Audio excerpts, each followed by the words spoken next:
The silent collapse begins within.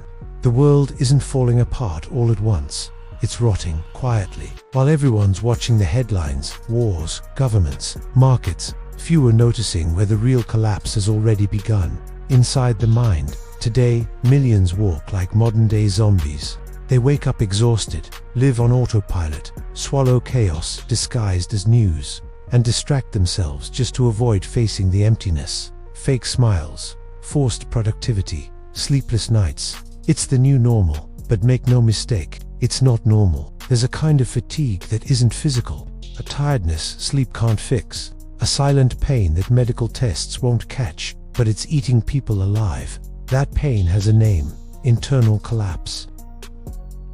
Before any system crashes, before economies crumble, there's a mental breakdown happening silently, and whether you notice it or not, it's affecting you. This isn't about weakness, it's about exposure to noise, pressure, and inhuman speed for too long. The body can endure, the mind, not always. We live in a hyper-connected world where every second is filled with something: a notification, a screen, a distraction. Silence has become the enemy. Stillness feels dangerous, because when you stop, you finally hear how loud your inner chaos really is. That's why people run from their own minds. But you can't run from yourself forever. At some point, the collapse catches up, and when it does, only those with mental clarity will be strong enough to stand. The invisible enemy: how silent anxiety destroys your mental ground. You don't see it coming. That's what makes it dangerous. Anxiety doesn't always scream.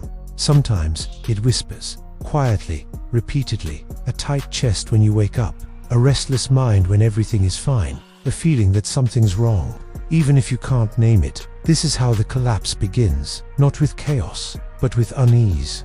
And if you ignore it long enough, it becomes your new normal.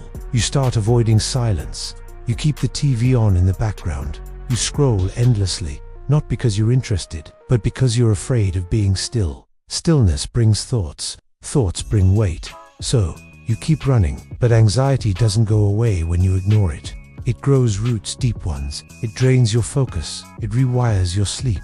It disconnects you from joy, and eventually, it reshapes your identity. You don't recognize who you are anymore. You just perform. A productive mind isn't always a healthy one.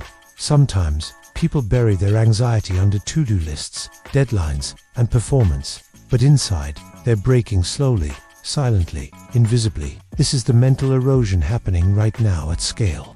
A war that doesn't make noise, but leaves millions numb, lost, and exhausted. The system doesn't care. The world won't stop.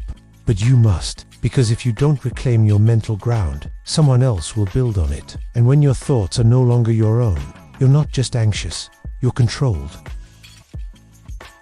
Mental collapse doesn't announce itself, it disguises itself.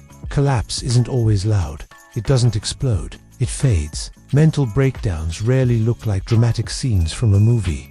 Most of the time, they wear disguises. They show up as overcommitment, as a fake laugh, as "I'm just tired." You tell yourself you're fine, that it's just a rough week.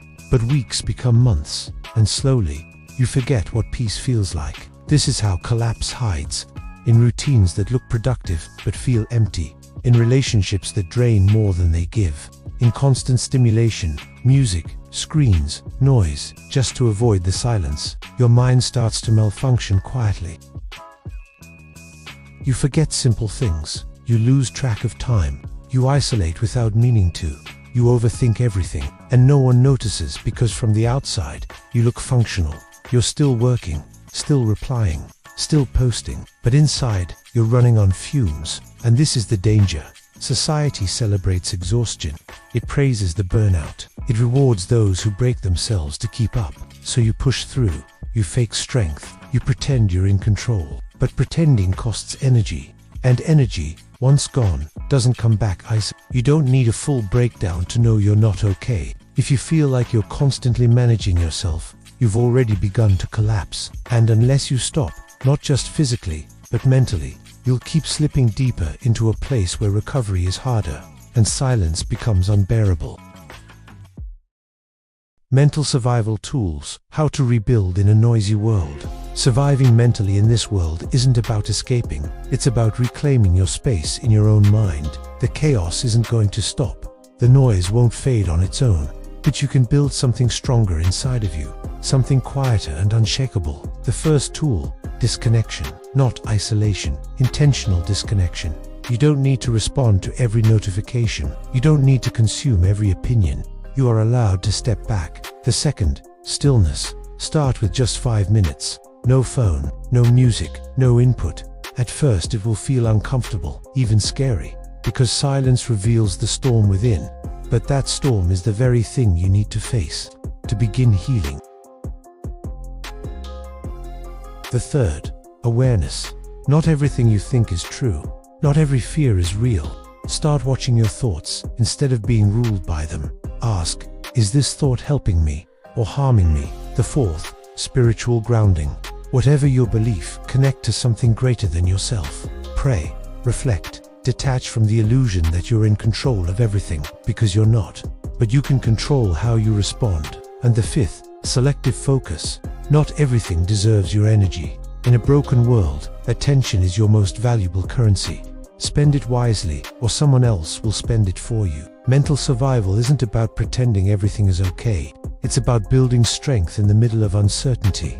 It's about choosing clarity over chaos, even when the world demands noise. Rebuild your mind, and the world outside loses power over you.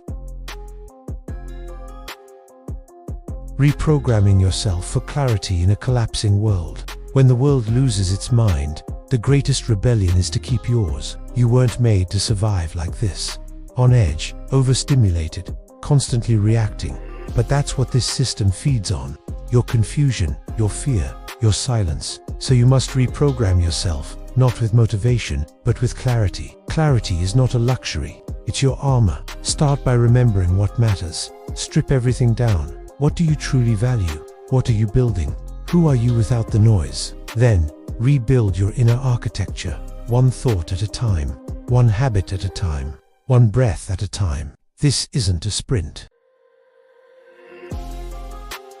This is war, and wars are won with discipline. Train your mind to resist distractions, to stay calm in storms, to recognize manipulation before it enters your belief system. And most of all, train your spirit to remain unshaken, because what's coming will test everyone, not just physically, but mentally, emotionally, and spiritually. You'll see people fall, not because they weren't strong, but because they never paused to rebuild what the world was breaking inside them. But you're here, you see it, you feel it. You're not just waking up, you're arming your mind for what's next. In the end, the strongest survivors won't be the loudest. They'll be the clearest, the calmest, the ones who knew that before rebuilding the world. You must first rebuild yourself. If this message reached you, it wasn't by accident. You're not alone in this mental war, but you do have to choose your side. If you felt something today, share this with someone who's quietly struggling. And if you're ready to go deeper, subscribe, because the collapse has just begun, and what's coming next, you'll want to be prepared for.